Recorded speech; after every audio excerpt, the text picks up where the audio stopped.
Malam hari ini kita kembali bertemu dalam majelis ilmu, majelis yang diberkahi oleh Allah Subhanahu wa taala. Kita akan melanjutkan kajian kitab Mulakhas Fikih karya Dr. Shalih bin Fauzan bin Abdullah Al-Fauzan hafizahullah taala.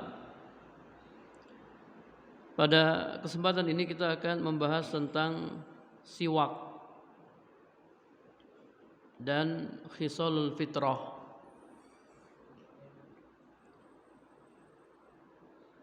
Imam Ibnul Qayyim rahimahullah menjelaskan fitrah ada dua macam. Yang pertama, fitrah yang berkaitan dengan hati. Yang kedua, fitrah yang berkaitan dengan perbuatan. Fitrah yang berkaitan dengan hati, wahia ma'rifatullah wa mahabbatuhu, yaitu mengenal Allah Subhanahu wa taala, mencintainya dan mengutamakannya dari yang lainnya. Fitrah yang berkaitan dengan amalan adalah hisalul fitrah, perkara-perkara fitrah yang akan kita bahas.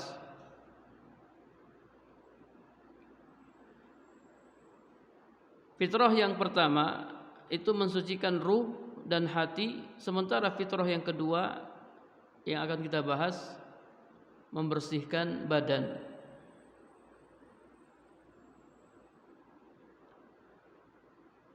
Para jamaah rahimakumullah, ya, jadi fitrah yang akan kita bahas adalah fitrah jenis kedua.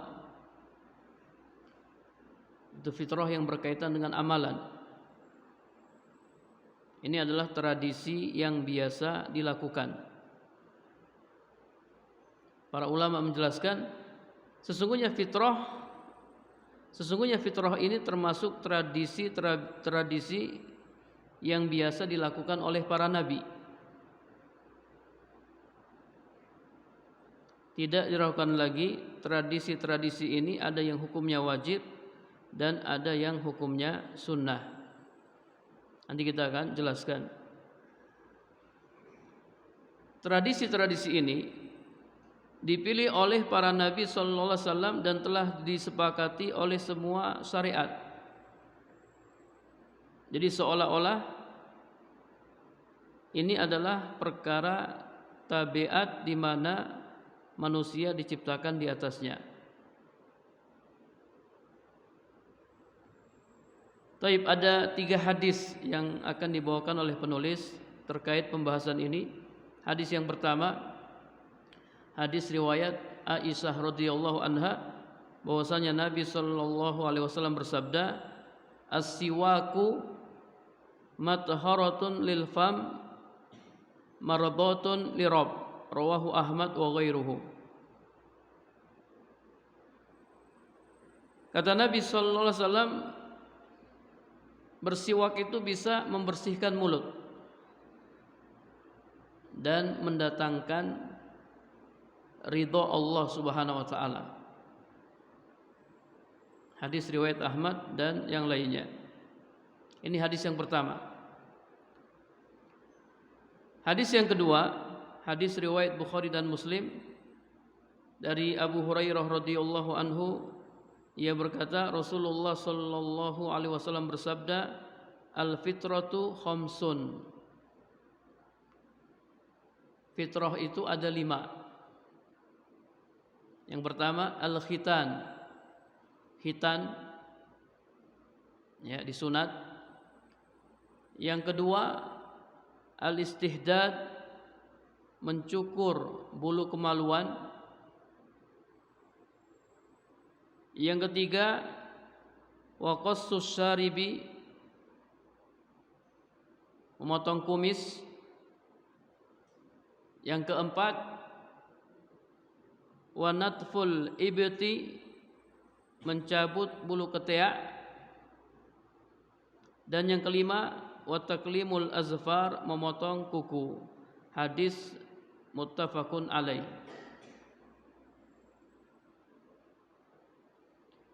Hadis yang ketiga, hadis ya riwayat Bukhari dan Muslim dari Ibnu Umar radhiyallahu anhuma, diriwayatkan secara marfu, ahfu as-sawarib wa a'fu al-liha. Pendekkanlah kumis dan panjangkanlah jenggot. Muttafaqun alaih.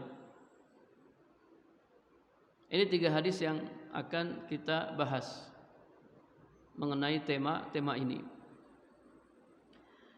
Dari hadis-hadis ini dan hadis-hadis yang semakna dengannya, para fuqaha, para ahli fikih mengambil hukum-hukum berikut ini. Yang pertama, masru'iyatus siwak, disyariatkannya bersiwak. Disyariatkannya bersiwak, yaitu menggunakan kayu siwak. Insyaallah para jamaah pernah melihat ya kayu siwak. Menggunakan kayu siwak atau yang semisalnya untuk membersihkan gigi dan gusi supaya hilang darinya ya warna kuning yang ada pada gigi ataupun bau mulut.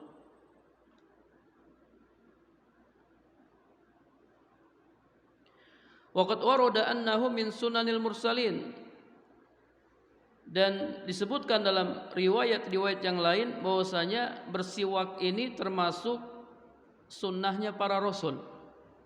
Jadi bukan hanya Rasul Muhammad, rasul-rasul yang lain juga mensyariatkan bersiwak. Siapa rasul pertama yang bersiwak? Wa awwalu man istaka Ibrahim alaihi salatu wassalam. Rasul pertama yang bersiwak adalah Nabi Ibrahim alaihi salam.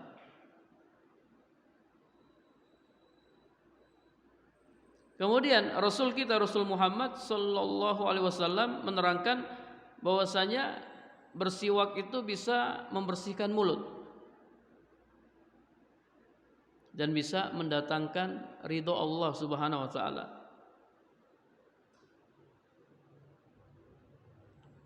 Para jamaah rahimakumullah, ya kata penulis, waqad warada fi bayanihi wal hasi alaihi aksaru min mi'ah hadis.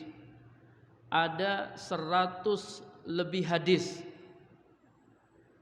Ada 100 lebih hadis yang menjelaskan tentang anjuran bersiwak.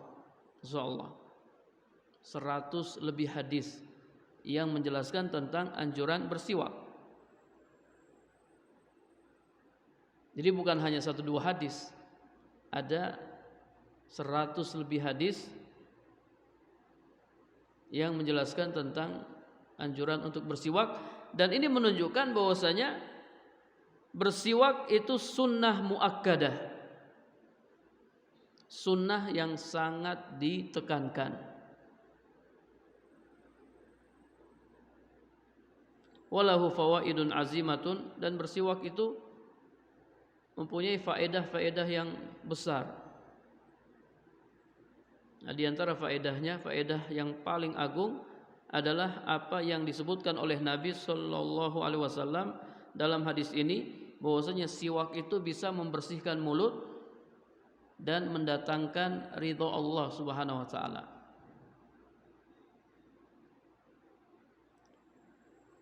Para jamaah rahimakumullah, ya, wa yakunu tasawwuk, bersiwak itu bisa dilakukan dengan kayu siwak yang lembut dari pohon arak. Kalau di Indonesia insyaallah sudah banyak ya yang jual kayu siwak. Atau dari zaitun, atau dari urjun, atau yang lainnya. Kalau kita ya biasa pakai apa? Pakai gosok gigi ya. Atau yang lainnya dari benda-benda yang tidak membahayakan dan tidak melukai mulut. Jadi boleh membersihkan mulut pakai gosok gigi boleh. Namun yang paling utama itu pakai kayu siwak. Di kata para ulama, kalau kita pakai kayu siwak, kita bersihkan mulut pakai kayu siwak, kita dapat dua keutamaan. Yang pertama, membersihkan mulut. Yang kedua, mengikuti sunnah Nabi Sallallahu Alaihi Wasallam. Nabi ketika bersiwak bukan pakai gosok gigi, Nabi pakai kayu siwak. Tapi kalau kita pakai gosok gigi, kita hanya mendapatkan satu keutamaan, yaitu kebersihan mulut.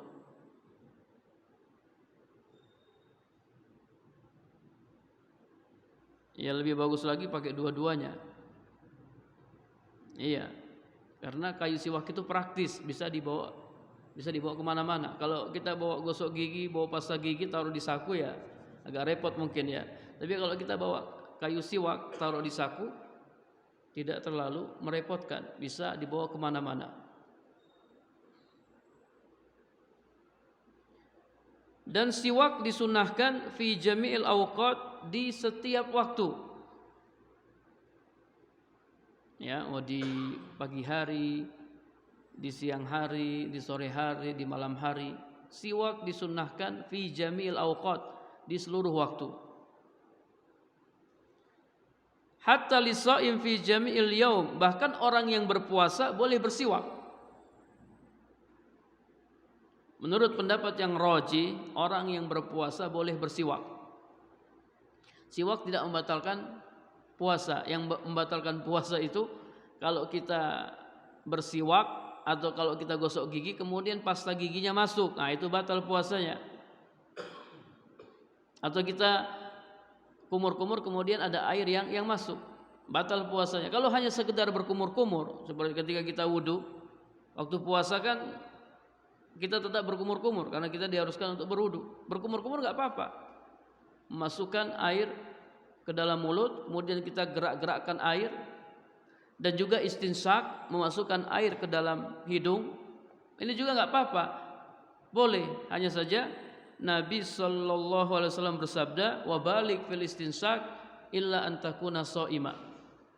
Bersungguh-sungguhlah dalam melakukan istinsak, menghirup air ke dalam hidung, ya, itu sunnahnya dilakukan sungguh-sungguh sampai masuk ke dalam.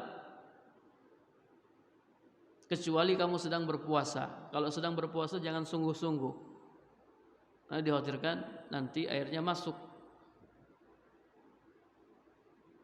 Berkumur-kumur juga sungguh-sungguh. Jadi kumur-kumur itu para jamaah matmadah itu tahrikul ma fil fam, menggerak-gerakkan air dalam hidung. Jadi sunnahnya seperti itu. Namanya berkumur-kumur, menggerakkan air dalam mulut. Jadi tidak hanya masukkan kemudian keluarkan, tidak. Tapi airnya digerakkan ke kanan, ke kiri, ke atas, ke bawah supaya mulutnya bersih. Bahkan orang yang berpuasa ya disunnahkan untuk bersiwak. Dan orang yang berpuasa lebih butuh siwak dibandingkan orang yang tidak berpuasa. Karena bau mulut orang yang berpuasa itu kadang tidak enak. Ya, baunya tidak sedap. Indan nas, ya, di sisi manusia baunya tidak sedap. Tapi indallah, di sisi Allah, yaumal qiyamah, nanti pada hari kiamat itu bau mulut orang yang berpuasa lebih harum di sisi Allah dibandingkan bau misik, bau minyak kasturi.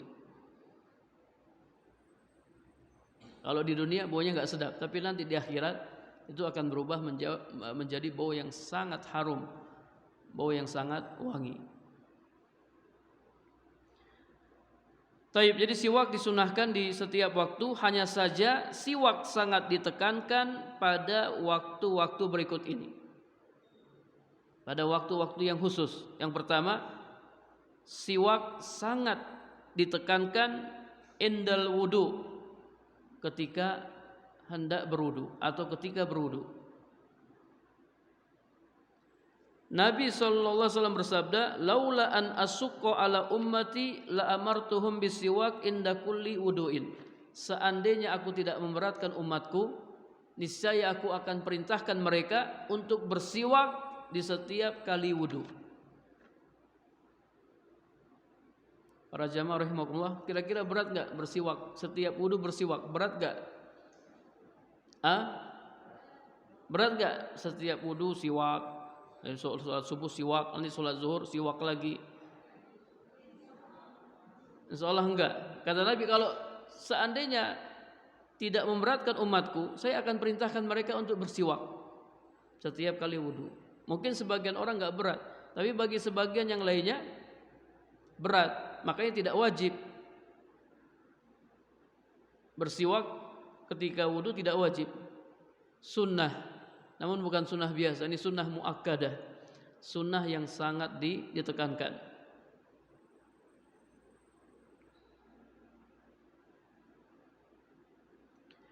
Wa yakunu zalika halal matmadah, dan siwak ya dilakukan ketika berkumur-kumur. Ketika wudu kapan Ustaz? Ketika wudu, ketika berkumur-kumur bersiwaknya. Ya, kita cuci tangan, kemudian kita masukkan air ke dalam mulut ya sambil bersiwak. Sambil bersiwak. Ada kadang orang enggak bawa enggak bawa siwak, dia gosok pakai jarinya. Ya.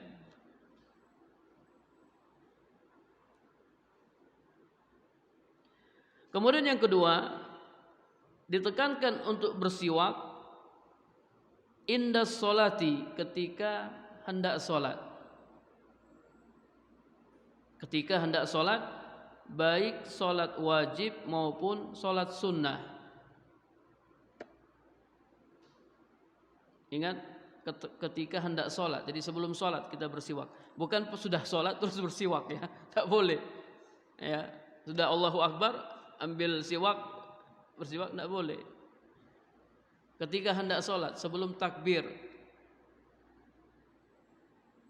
Ada di beberapa masjid itu ada tempat khusus ya, ada tempat kecil di tempatnya imam, semacam gelas, itu tempat siwak. Jadi kalau imamnya maju ya, sebelum dia takbir dia bersiwak dulu, terus dia taruh. Nanti imam yang lain datang lagi, dia bersiwak lagi pakai itu. Ya kalau mau ya silahkan. Ya. Siwaknya bareng ya. Ada. Kalau nggak mau ya bawa siwak sendiri ya.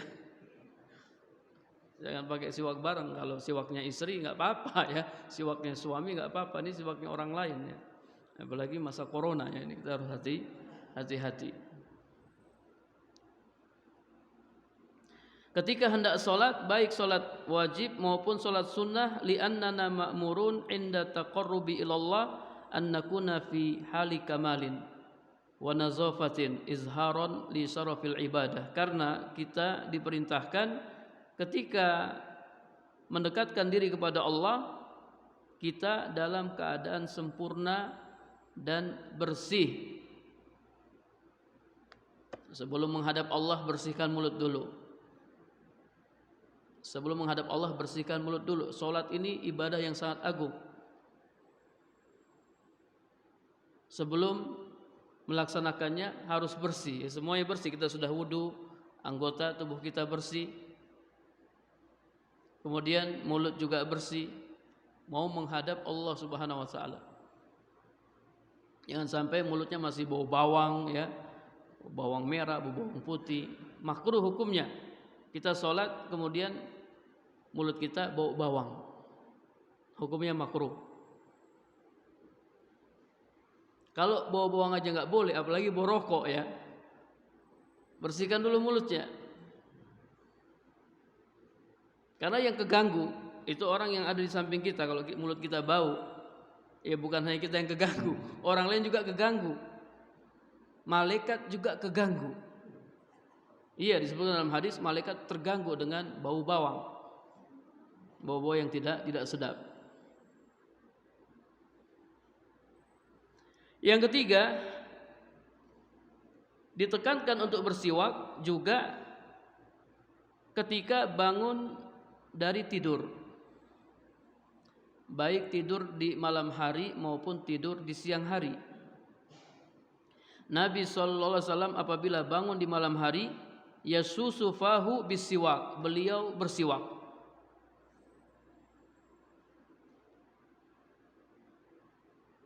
Karena tidur biasanya merubah bau mulut. Coba ya para jamaah, kita kalau bangun tidur, kita coba rasakan mulut kita tuh nggak enak sekali.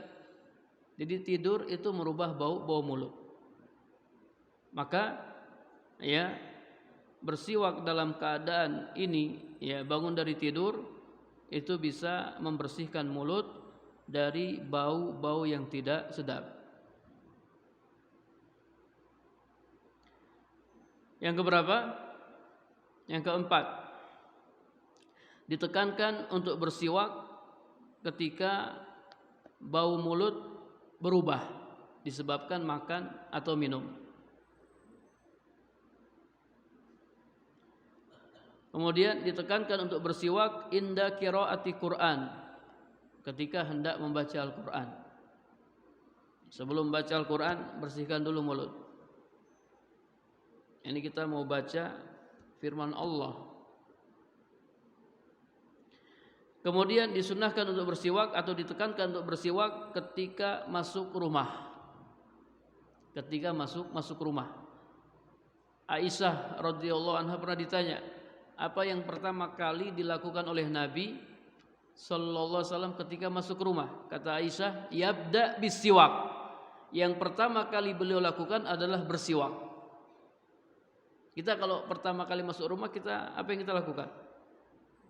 Biasanya masuk rumah, ya salam, ya. Apa yang kita lakukan setelah itu? Tidur, makan, apa? Minum. Nabi kalau masuk rumah yang pertama kali beliau lakukan adalah bersiwak. Nabi sangat menyukai siwak. Bahkan sebelum beliau meninggal, beliau sempat bersiwak. Udah sakit parah, sudah mau meninggal, beliau ngelihat Abdurrahman ya sedang memegang siwak. Kemudian beliau ngelihat siwak, Aisyah tahu. Oh, beliau ingin bersiwak karena ketika itu Nabi ada di pangkuan Aisyah. Nabi meninggal dan beliau ada di pangkuan Aisyah. Akhirnya Aisyah ambilkan siwak itu, Aisyah lembutkan, ya dilembutkan, kemudian Nabi gunakan untuk bersiwak. Para jamaah rahimakumullah, ya adapun tata cara bersiwak, gimana cara siwak yang benar? Kata penulis, ayyumirral miswak ala lisatihi wa asnanihi. Jadi menggosokkan siwak pada gusi dan gigi, dimulai dari sebelah kanan. Ini sunnahnya. Dimulai dari sebelah kanan menuju ke sebelah kiri. Jadi kanan dulu, kemudian kiri. Baru sudah kita sampaikan, Nabi itu suka, ya, kalau untuk hal-hal yang baik beliau mendahulukan yang kanan dari yang kiri.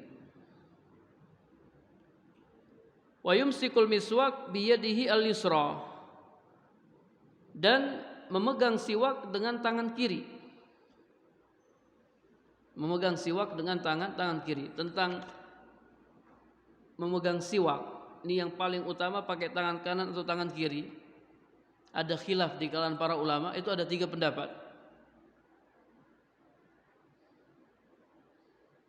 Para jamaah kalau bersiwak pakai tangan apa? Kanan, ya. Baik. Ada 3 pendapat. Kalau penulis mengatakan pakai tangan kiri, namun kita sebutkan pendapat yang lain. Sebagian ulama berpendapat bersiwak sunnahnya dengan tangan kanan. Bersiwak sunnahnya dengan tangan kanan. Kenapa? Karena siwak ini sunnah. Kalau sunnah berarti ketaatan. Ketaatan nggak boleh dilakukan dengan tangan kiri. Ketaatan, ya, tidak boleh dilakukan dengan tangan kiri, karena biasanya tangan kiri ini digunakan untuk yang kotor-kotor. Ya, untuk apa namanya? Pegang kemaluan, ya, ketika kencing dengan tangan kiri, kemudian untuk cebok, ya, istinja atau istijmar dengan tangan kiri, dan seterusnya. Jadi siwak ini ibadah maka ibadah yang paling utama dilakukan dengan tangan kanan. Pendapat yang kedua, yang paling utama siwak dipegang dengan tangan kanan. Ini masyhur mazhabnya Hambali. Mazhabnya Hambali. Penulis ini mazhabnya Hambali. Apa alasannya? Karena siwak itu, perhatikan alasannya, karena bersiwak itu menghilangkan kotoran. Dan menghilangkan kotoran ya dengan tangan kiri, seperti istinja atau istijmar.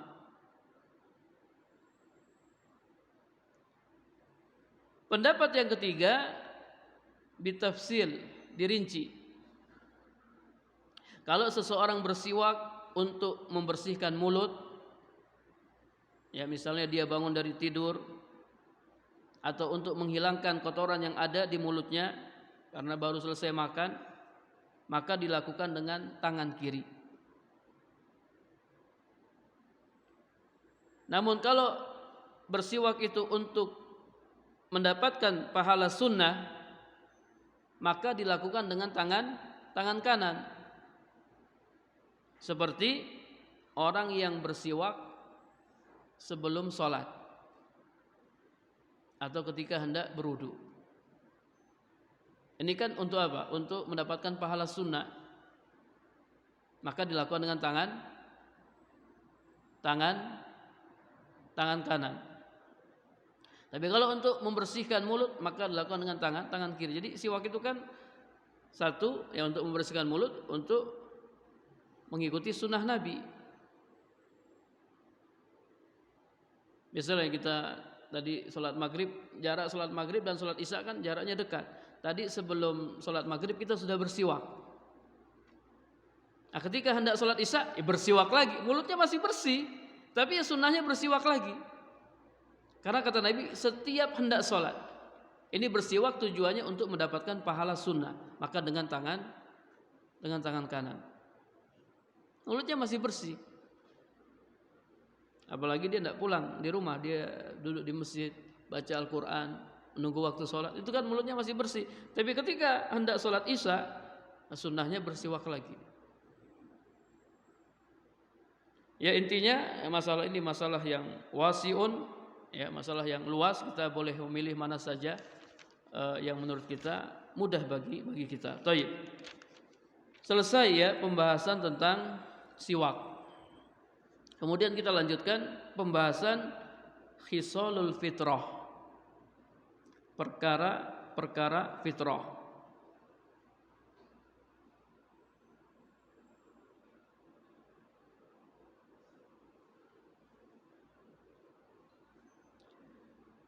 Di antara keistimewaan yang dibawa oleh agama kita, agama Islam, adalah perkara-perkara fitrah yang telah disebutkan hadisnya. Dinamakan perkara fitrah karena orang yang melakukannya yuttasafu bil fitrah, disifati dengan fitrah yang Allah menciptakan hamba-hambanya di atasnya, dan Allah memerintahkan mereka agar berada di atasnya, serta Allah menyunahkannya untuk mereka supaya mereka berada di atas sifat yang paling sempurna dan paling mulia, dan berada di atas bentuk yang paling indah dan rupa yang paling bagus. Ini bentuk yang paling indah dan rupa yang paling bagus ya. Kuku itu dipotong, jangan biarkan kuku panjang-panjang kayak apa? Kayak nenek sihir ya, kayak binatang buas. Kumis dirapikan, jangan dibiarkan kumis panjang sampai melewati bibir, sehingga kalau makan susah. Dirapikan. Kemudian bulu ketiak dicabut, ya boleh dicabut, boleh dipotong. Pokoknya mana yang paling mudah bagi kita, atau boleh pakai obat. Intinya bulu ketek dihilangkan. Jangan dibiarkan sampai panjang ya, kan sampai gondrong ya. Jadi ketek kita ya di para jamaah, nggak ada bulunya aja sudah bisa nggak ada bulunya bau, apalagi kalau ada bulunya. lebih bau lagi. Kemudian bulu-bulu kemaluan dicukur. Inilah bentuk yang paling indah. Bentuk yang paling indah dan yang paling bagus. Dan perkara-perkara fitrah ini adalah sunnah qadimah, sunnah yang sudah ada sejak dahulu dan para nabi memilihnya.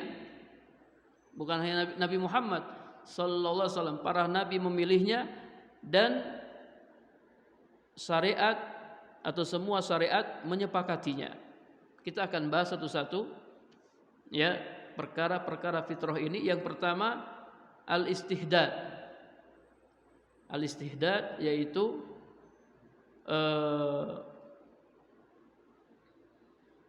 mencukur bulu kemaluan. Mencukur bulu kemaluan.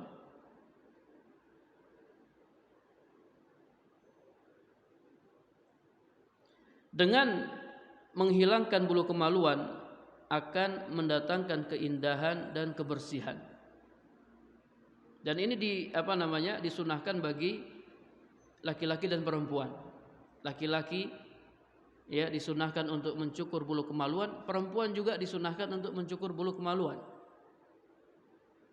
Ya, ada hadis yang menyebutkan kalau seorang suami hendak pulang ya, baru pulang dari safar, kata Nabi, kalau bisa ngabari istri dulu. Jangan tiba-tiba pulang mendadak, jangan.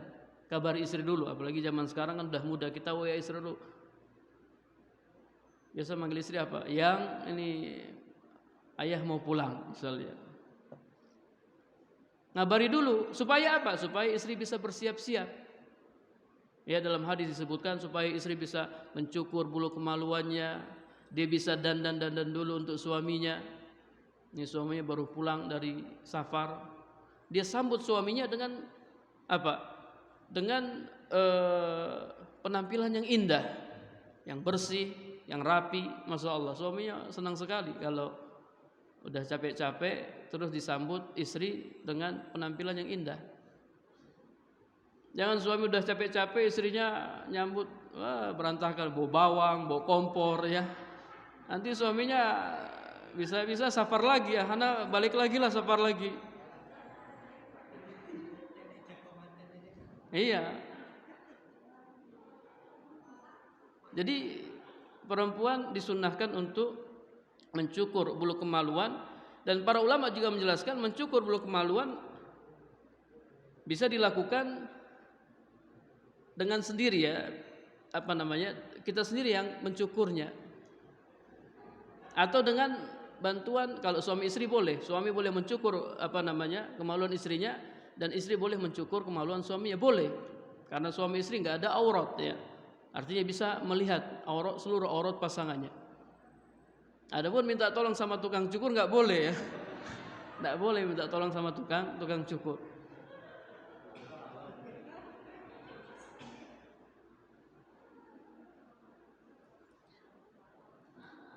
Fayuziluhu bimasa min halakin aw ghairihi. Jadi boleh dihilangkan dengan cara dicukur atau dengan yang lainnya. Ada yang milih dicabut, walaupun kalau cabut sakit sekali ya. Ya mungkin ada obatnya. Taib. Yang kedua al-khitan. Al-khitan yaitu menghilangkan kulit yang menutupi pucuk zakar atau kepala kemaluan, sehingga pucuk zakarnya bisa terlihat. Dan khitan ini disunahkan dilakukan ketika masih kecil. Kalau mau ikut sunnah Nabi, 7 hari setelah kelahiran anak, 7 hari setelah anak lahir dikhitan. Ya, memang harus ahli ya. Kadang sebagian dokter nggak terima, aduh masih terlalu kecil. Iya. Atau orang tuanya masih nggak tega, aduh masih terlalu kecil. Nggak apa-apa, hukumnya sunnah. Kalau mau ditunda boleh. Hanya saja ya nggak boleh ditunda sampai dia balik, nggak boleh. Karena kalau dia balik, dia harus menjaga auratnya. Jadi boleh ditunda sampai sebelum balik. sampai sebelum balik. Terus gimana Ustadz kalau misalnya ada orang yang baru masuk Islam kemudian belum disunat? Ya disunat. Itu dikecualikan ya. Ini orang-orang yang karena masuk Islamnya sudah tua mungkin ya, atau sudah dewasa, tetap dikhitan. Karena khitan bagi laki-laki hukumnya wajib. Adapun bagi perempuan hukumnya sunnah. Khitan bagi laki-laki hukumnya wajib. Karena kaitannya dengan sholat. Jadi ketika kita sholat kan harus apa? Harus bersih badan kita, tidak boleh ada najisnya. Badan ya, nggak boleh ada najisnya. Pakaian juga nggak boleh ada najisnya. Tempat kita sholat juga nggak boleh ada najisnya. Jadi harus bersih semua. Kalau laki-laki belum dikhitan, ketika dia kencing, walaupun dia sudah cebok, dia sudah siram kemaluannya, itu air kencingnya masih apa? Masih menempel pada kulit yang nutup kepala kemaluannya itu. Masih menempel di situ, walaupun sudah dicuci, yang dicuci hanya bagian luarnya, sementara bagian dalamnya itu masih ada air kencingnya. Makanya harus dipotong itu, kulitnya harus dipotong supaya bersih.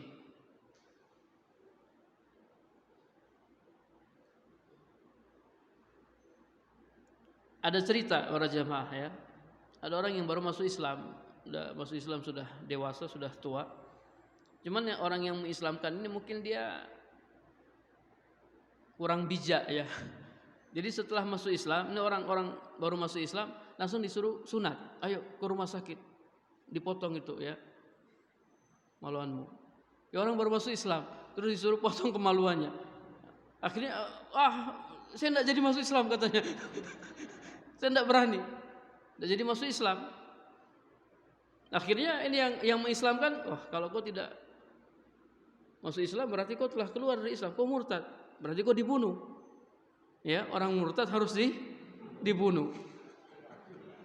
Akhirnya dia bilang, agama macam apa ini? Ya, kalau masuk dipotong malunya, kalau keluar dibunuh katanya. Gak ada pilihan. Jangan langsung suruh dia khitan ya. Nantilah kita ajarkan dulu yang penting-penting. Ya, tentang 2 kalimat syahadat, ya mungkin maknanya apa, konsekuensinya apa. Kemudian sholat dan lain. Khitan tetap wajib namun ya ditunda. Nanti setelah beberapa hari baru dikhitan. Alhamdulillah zaman sekarang sudah canggih ya. Orang khitan pakai pakai laser. Kalau dulu zaman kita tidak ada yang seperti itu ya.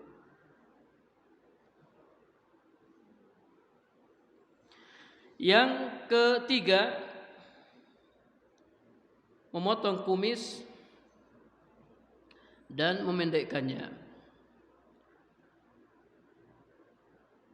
Lima fi zalika minat tajmil wan nazafati wa mukhalafatil kufar. Karena dengan memotong kumis ya penampilan kita akan semakin indah, kemudian semakin bersih, dan yang paling penting adalah mukhalafatil kufar, menyelisihi orang-orang kafir. Menyelisihi orang-orang kafir, seperti orang-orang Majusi ya. Orang-orang Majusi itu kumisnya panjang-panjang. Kumisnya panjang-panjang. Kalau kita ya kumisnya dirapikan.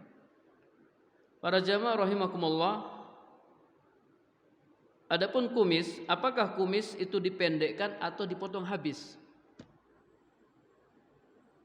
Kumis itu sunnahnya dipendekkan, dirapikan atau dipotong habis. Ada khilaf di kalangan para ulama. Ada yang mengatakan dipendekkan, dirapikan, dan ada yang mengatakan dipotong habis, dicukur habis. Namun yang rajih, wallahu alam bisawab, kumis itu dirapikan, tidak dipotong habis. Kumis dirapikan, tidak dipotong habis.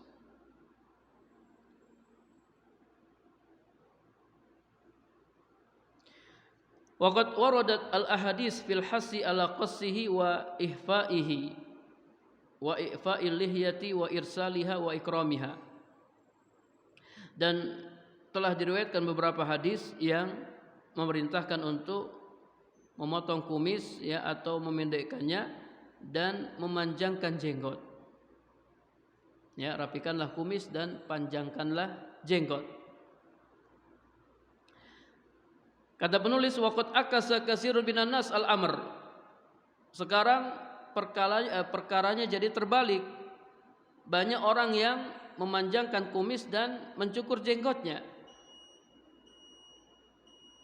Banyak orang yang memanjangkan kumisnya dan mencukur jenggotnya. Mereka menyelisihi sunnah Nabi Sallallahu Alaihi Wasallam dan mengikuti musuh-musuh Allah. Terkait dengan perkara-perkara fitrah, untuk khitan, tadi khitan disunahkan dilakukan di hari ke-7 dari kelahiran anak. Adapun yang lainnya ya, seperti mencukur bulu kemaluan, merapikan kumis, memotong kuku, dan mencabut bulu ketiak, ini waktunya kapan? Kita boleh membiarkannya selama kapan? Ya, perkara-perkara fitrah ini tidak boleh dibiarkan sampai lebih dari 40 hari. Tidak boleh dibiarkan lebih dari 40 hari, sebagaimana perkataan Anas bin Malik radhiyallahu anhu, wa qatalana Rasulullah sallallahu alaihi wasallam fi qassi sarib wa taklimil azfar wa halqil anati wa natfil ibti alla natruk aksar min arba'ina yauman. Rasulullah sallallahu alaihi wasallam telah menetapkan waktu untuk kami, ya, tidak boleh membiarkan ya perkara-perkara ini, memotong kumis, memotong kuku, mencukur bulu kemaluan, mencabut bulu ketiak, tidak boleh kita tunda hingga lebih dari 40 hari.